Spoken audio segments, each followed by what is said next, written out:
তিনিচুকীয়া জিলা আৰ্যভট্ট বিজ্ঞান কেন্দ্ৰৰ জিলাভিত্তিক বিজ্ঞান সমাৰোহ সম্পন্ন।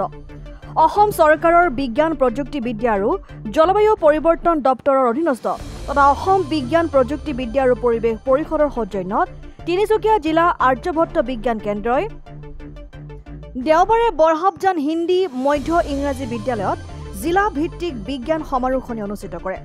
তিনিচুকীয়া জিলাৰ 7টা আৰ্যভট্ট বিজ্ঞান কেন্দ্ৰই উন্নয়ন খণ্ড পৰ্যায়ত অনুষ্ঠিত কৰা বাৰ্ষিক বিজ্ঞান সমাৰোহৰ বিজয়ী প্ৰতিযোগীসকলে দেওবাৰে জিলাভিত্তিক সমাৰোহত অনুষ্ঠিত বিজ্ঞান ভিত্তিত আৰ্হি উদ্ভাৱনীমূলক ধাৰণা আকস্মিক বক্তৃতা আৰু পোষ্টাৰ অংকন প্ৰতিযোগিতাত অংশগ্ৰহণ কৰে।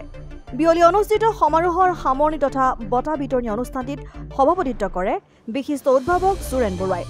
আৰ্যভট্ট বিজ্ঞান কেন্দ্ৰৰ তিনিচুকীয়া জিলাৰ সমন্বয়ক দিগন্ত কুমাৰ ভাজনীয়ে উদ্দেশ্য ব্যাখ্যা আগবঢ়োৱা সভাখনত তিনিচুকীয়া জিলা হাইস্কুল শিক্ষক সন্থাৰ সাধাৰণ সম্পাদক প্ৰদীপ শইকীয়া, ৰাষ্ট্ৰীয় শিশু বিজ্ঞান সমাৰোহৰ অসম ৰাজ্যিক সাংগঠনিক সমিতিৰ উপদেষ্টা জিতেন শৰ্মা আৰু সাংবাদিক অভিজিৎ খাটনিয়াৰে ছাত্ৰ ছাত্ৰীসকলক উদ্দেশ্যি অনুপ্ৰেৰণামূলক বক্তব্য প্ৰদান কৰে। সভাত বিশিষ্ট সাংবাদিক তথা তিনিচুকীয়া জিলা সাংবাদিক সন্থাৰ কোষাধ্যক্ষ বিশিষ্ট সমাজকৰ্মী দীনেশ গোয়েল আৰু বৰহাবজান হিন্দী মধ্য ইংৰাজী বিদ্যালয়ৰ প্ৰধান শিক্ষক অৱধেশ কুমাৰ সিঙে সন্মানিত অতিথি হিচাপে অংশগ্ৰহণ কৰে। এই সভাতে বিজয়ী প্ৰতিযোগীসকলক অতিথিসকলে পুৰস্কাৰসমূহ প্ৰদান কৰে।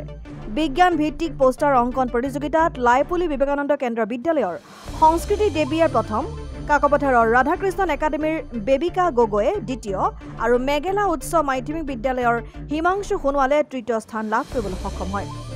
বিজ্ঞান ভিত্তিক আকস্মিক বক্তৃতা প্ৰতিযোগিতাত লাইপুলি বিবেকানন্দ কেন্দ্ৰ বিদ্যালয়ৰ আদিত্য প্ৰসাদে প্ৰথম, মাকুম হিন্দী বিদ্যালয়ৰ অংকিতা কুমাৰীয়ে দ্বিতীয় আৰু ডিৰাক উচ্চতৰ মাধ্যমিক বিদ্যালয়ৰ চয়নিকা সোণোৱালে তৃতীয় স্থান লাভ কৰে। বিজ্ঞান ভিত্তিক আৰ্হি প্ৰস্তুতকৰণ প্ৰতিযোগিতাত কাকপথাৰৰ ৰাধাকৃষ্ণন একাডেমীৰ অভিজ্ঞান মৰাণে প্ৰথম, শিক্ষা দ্য গুৰুকুল বিদ্যালয়ৰ বংশিকা খেমকাই দ্বিতীয় আৰু ৰূপাই জাতীয় বিদ্যালয়ৰ ভৈৰৱ মৰাণে তৃতীয় পুৰস্কাৰ লাভ কৰে। আনহাতে বিজ্ঞান ভিত্তিক উদ্ভাৱনী চিন্তা প্ৰতিযোগিতাত লাইপুলিৰ বিবেকানন্দ কেন্দ্ৰ বিদ্যালয়ৰ অনুসূয়া বৰাই প্ৰথম, ডিগবৈৰ বিবেকানন্দ একাডেমীৰ সাহিল যাদৱে দ্বিতীয় আৰু ৰূপাই চাইডিঙৰ মডাৰ্ণ একাডেমীৰ দ্বিতি হাজৰিকাই তৃতীয় পুৰস্কাৰ লাভ কৰে। এই প্ৰতিযোগিতাসমূহৰ মূল্যায়নকাৰীৰ দায়িত্বত আছিল ক্ৰমে মনীষ কুমাৰ সিং, লাভলী চেতিয়া, বন্দনা তাঁতী, ৰীতা বৰ্মা দাস, শংকৰজ্যোতি বৰুৱা, আকাশ গগৈ, শৈলেন্দ্ৰ মোহন দাস আৰু বিকাশ দত্ত। উল্লেখযোগ্য যে জিলাভিত্তিক সমাৰোহত প্ৰথম আৰু দ্বিতীয় স্থান লাভ কৰা প্ৰতিযোগীসকলে আগন্তুক 4 আৰু 5 জুলাইত গুৱাহাটীত ৰাজ্যিক ভিত্তিত অনুষ্ঠিত হ'বলগীয়া সমাৰোহত তিনিচুকীয়া জিলাক প্ৰতিনিধিত্ব কৰিব।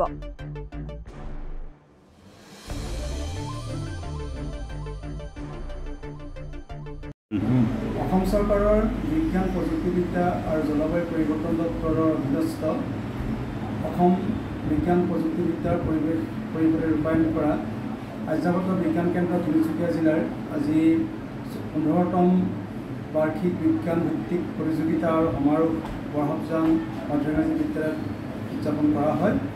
আৰু এই বিজ্ঞান সমাৰোহত তিনিচুকীয়া জিলাৰ 7টা আৰ্যভট্ট বিজ্ঞান কেন্দ্ৰৰ পৰা নিৰ্বাচিত হৈ অহা ছাত্ৰ ছাত্ৰীসকলে তেওঁলোকৰ প্ৰতিভাসমূহ ইয়াত প্ৰদৰ্শন কৰে।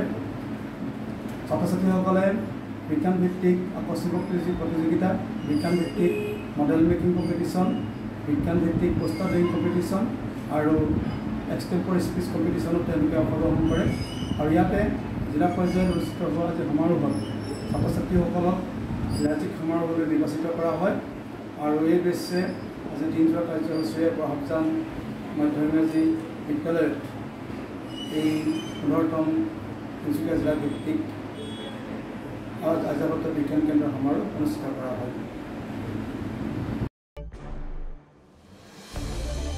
News desk report, democratic Assam.